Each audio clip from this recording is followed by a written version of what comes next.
Ravie de vous retrouver pour cette vidéo que vous attendiez, vous nous l'avez demandé, le budget, combien est-ce que le road trip de 2 mois que nous avons effectué en juillet-août dans les pays scandinaves, que ce soit la Norvège, la Suède, combien est-ce que ça nous a coûté?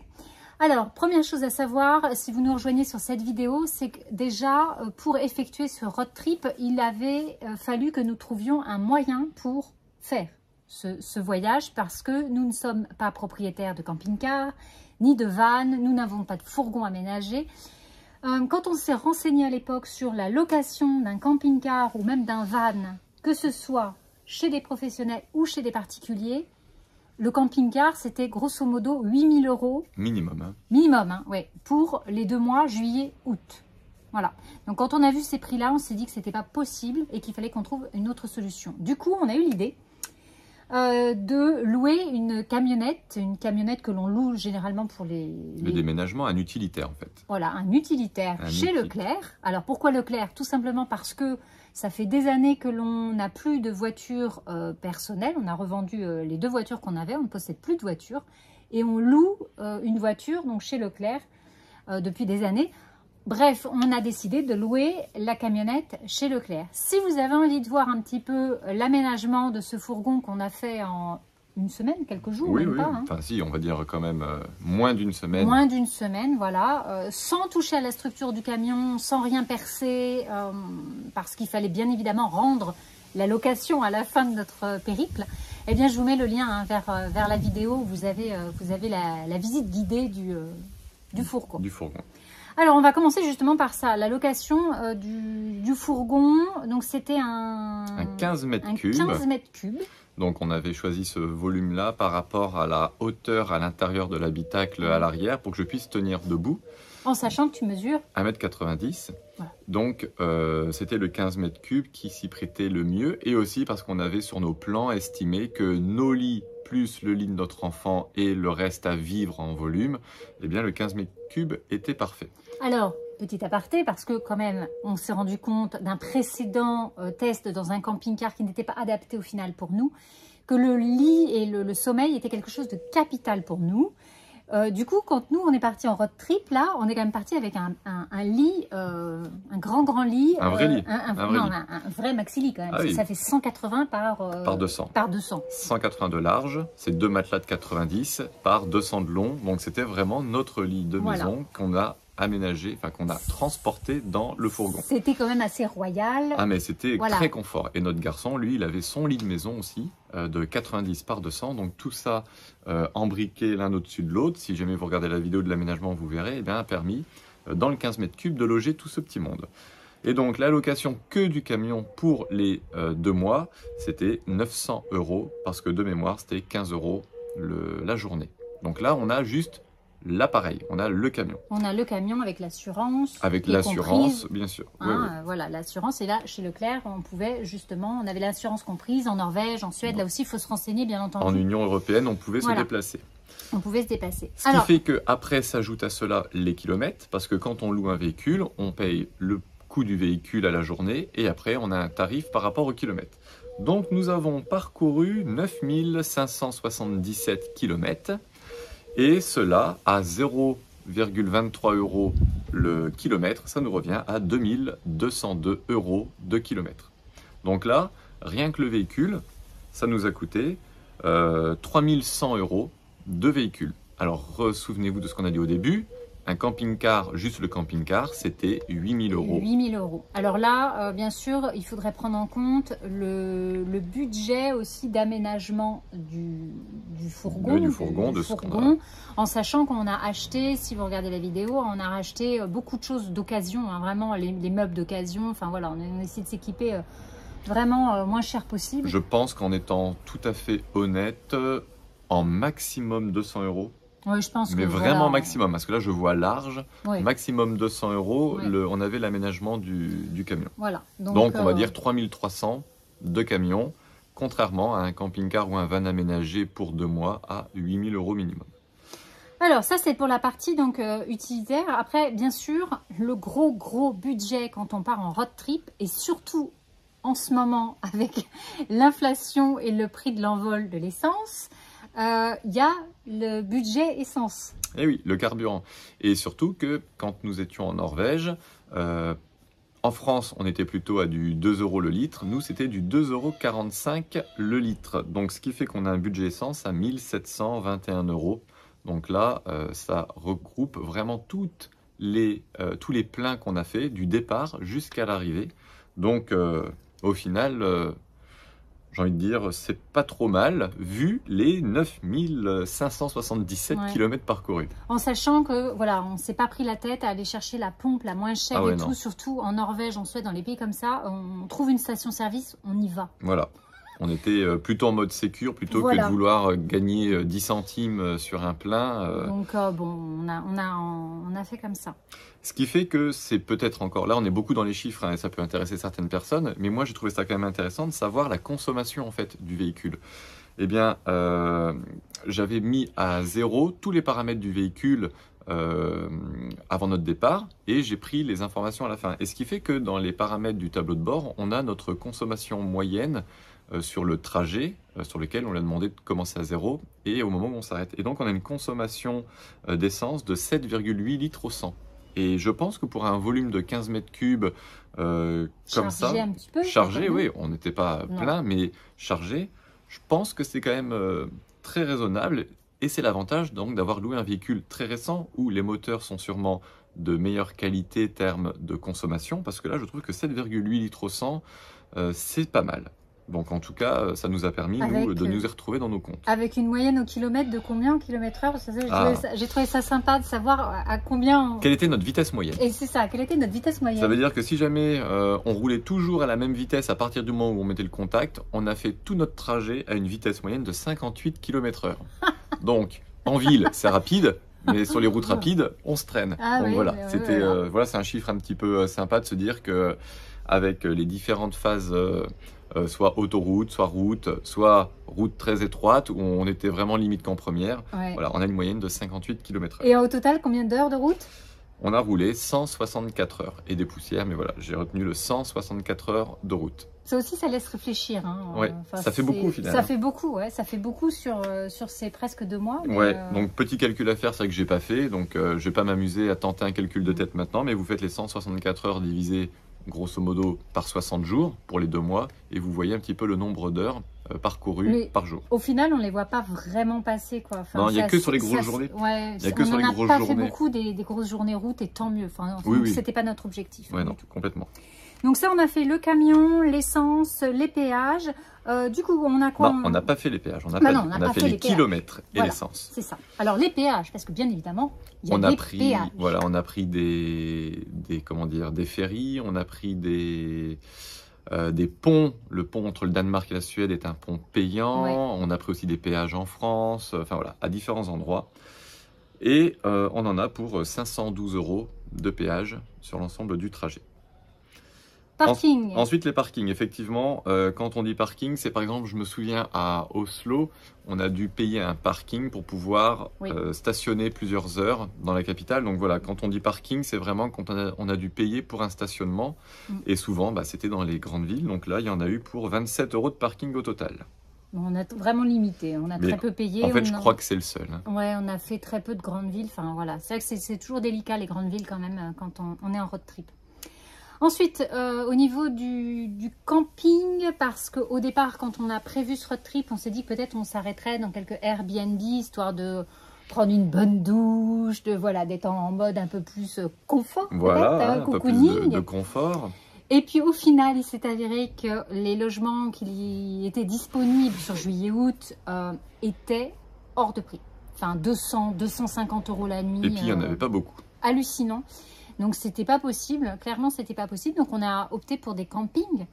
On a fait au final très peu de camping. Hein. Au final, les campings, souvent, c'était pour trouver des machines à laver. Ouais, en fait, ça a été vraiment pour ça. Et camping, donc, ça nous a coûté 64 € sur les 2 mois, auquel on rajoute le prix des douches. Alors, ça, les douches, ce fameux tarif de 9 € de douche, c'est surtout quand nous sommes redescendus du glacier, de la première randonnée glacier que nous avons faite, où nous avons trouvé une possibilité de se doucher, et heureusement parce qu'on était en nage à la fin, à l'office de tourisme de la ville. C'est vrai, j'avais oublié. C'est les douches de l'Office du tourisme qui mettaient, enfin, l'Office de tourisme mettait à disposition des douches. C'est sympa, c'est assez et très appréciable. Étrange de se doucher comme ça en plein office de tourisme avec sa serviette, son gel douche, tout. Enfin, non, c'était très drôle. Ouais, c'était sympa. Voilà, donc camping, la douche, autre petit point, bon ça ne nous a pas coûté grand chose, mais les machines à laver pour le linge hein, sur les 2 mois, ça nous a coûté 39 € de laver nos affaires sales. Voilà, donc dans les 39 €, il y a à la fois le pressing, qui je ne sais plus dans quelle ville c'était, mais où on n'a fait que le pressing, mais aussi le tarif douche qui était dans les campings. Voilà. Ensuite, autre gros budget bien entendu, c'est la nourriture. Combien est-ce que nous avons dépensé en nourriture? Alors là, c'est un budget, il faut vraiment le prendre tel quel. On ne s'est pas privé au niveau de nourriture, clairement, parce que ce n'était pas non plus l'objectif. On n'est pas parti pour manger des pâtes, que des pâtes pendant 2 mois et c'est tout.